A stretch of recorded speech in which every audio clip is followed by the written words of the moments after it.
Alrighty, we're gonna do a little bit of a different video here today. Buyer beware the used car market, basically. So when you're going to buy an older car, something like this is a 2000 Cadillac Seville STS, But when you're going to buy something older, you're always gonna want to check it out. That means test drive it, do anything and everything. Hammer on the frame if you live in the Rust Belt. This is a New York car, shockingly very clean underneath for a New York car.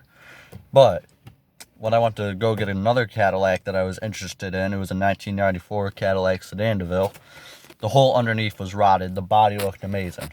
You always want to check the underneath of a used car when you're buying something in the Rust Belt. Another thing that you're going to want to avoid is many new parts. You know what that means? That basically means when it has many new parts, that car is giving them a lot of trouble and they still can't fix the issue. It's like, why are you going to dump a lot of money into a car, turn around, and then sell it for $1,000? No, you don't do that.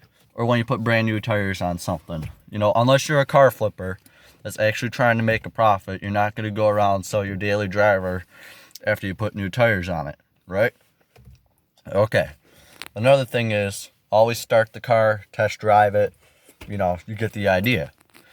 Another thing is, if you're into something that's a little bit higher up, make sure it's well maintained. Always check the fluids, check the coolant level, check the oil, check everything. If it has records, ask for records. If it doesn't, oh well. What I usually go by is the New York State inspection, since I'm from New York. That's how I always do my used car inspections. I always check the floor pans, I check the tie rods, I check everything. Check the frame, I check all the engine parts. That's one thing you got to do. Make sure it's all right. Another thing is, you're also going to want to check, if you're going to get something a little bit fancier, like for example, this car's a little fancier in my opinion compared to some of the shit I drove.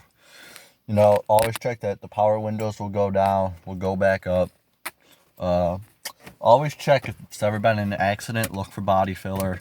If it's been in a minor accident and it's a $500 car, don't even worry about it. Another thing is, granny driven. It's like, yeah, it could be a nice car driven by an older person, or it could still be something that's a little bit clapped out. Older people maintain their cars a lot better. Let's not kid each other here.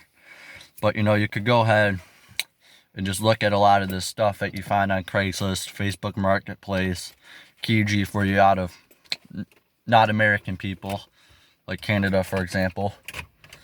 Let's see what else. Let Go and all that. You check a lot of that stuff.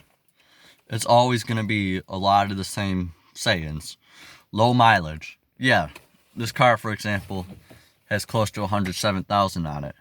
It's not really that much for a 2000, but yet again, it's a North Star powered Cadillac, so you always want to make sure that these North Star cars, for example, like the one I'm in right now, it's a 2000 Cadillac Seville STS, you always want to make sure on these kind of cars that the engine's been maintained well.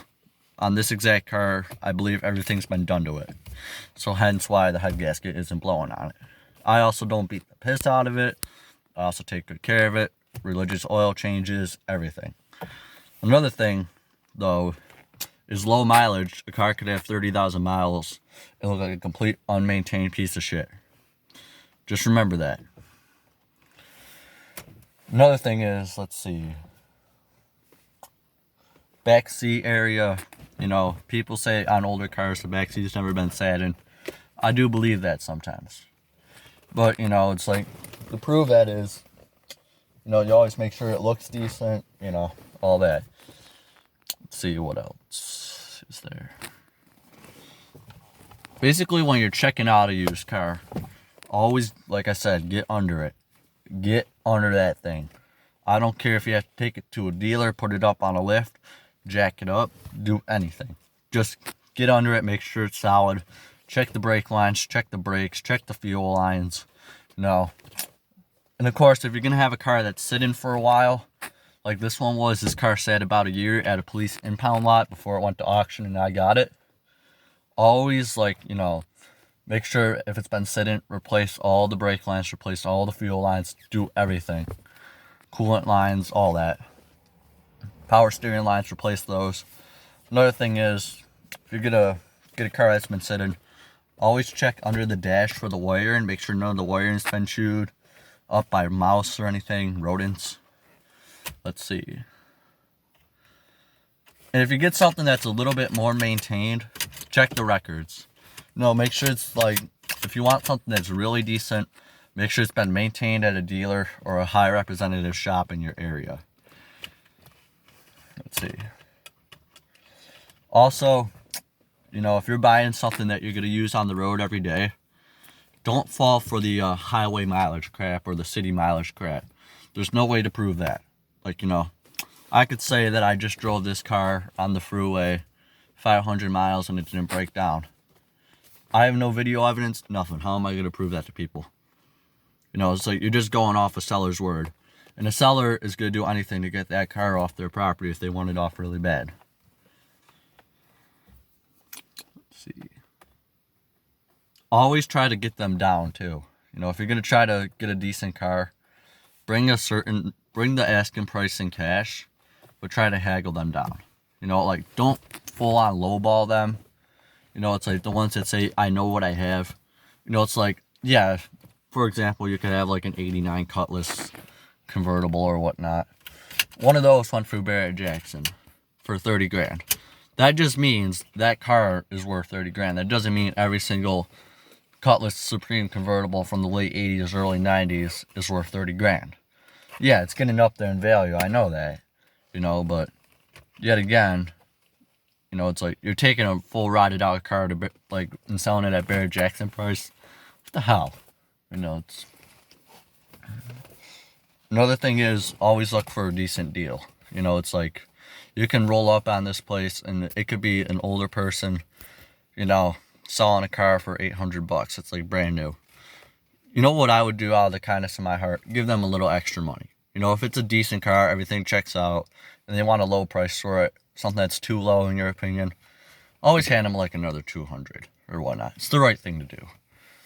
Let's see. Used car lots. Here's another topic for you. If you're going to a used car lot, make sure that they're not selling absolute junk. I have one buddy, for example, had a 97 Cavalier. Ended up buying it, would take it in the shop class, put it on the freaking lift. Freaking frame snaps. Like, yeah, you bought a $300 car from a dealer, but yet again, they don't tell you about it. So you always want to make sure that you're not rolling up to a dealer that looks like a junkyard. If the dealer looks like a junkyard, has a lot of junk at it, you just avoid it. Because a lot of that shit probably won't run right, or it's probably really rotted out underneath. Another thing is, be aware of flood cars. Flood cars are the worst electrical wise. Had a 95 DeVille, for example. Beautiful car inside and out, Had to be a really nice car before a flood hit. Was a Florida car. Here I am in New York. Car was brought up here. We bought it. Family bought it. And then, basically, what happened was, it was in a flood in Florida. During Katrina, I think it was. So, you had freaking mold on the seats and all that was starting to come in, but you could not get rid of the flood smell water, and it had a lot of electrical issues. Let's see. Always make sure if you have a car that you're buying, just check it all out completely, check the engine, test drive it, take it around the block.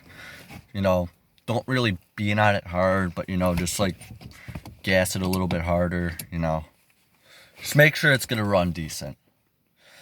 Always, if the car's detail, that most likely means it was better taken care of than a regular car would be. You find things like, this is just a bottle that I finished, but, you can find stuff like this all over in a person's car. That's like they're selling on Craigslist or whatnot.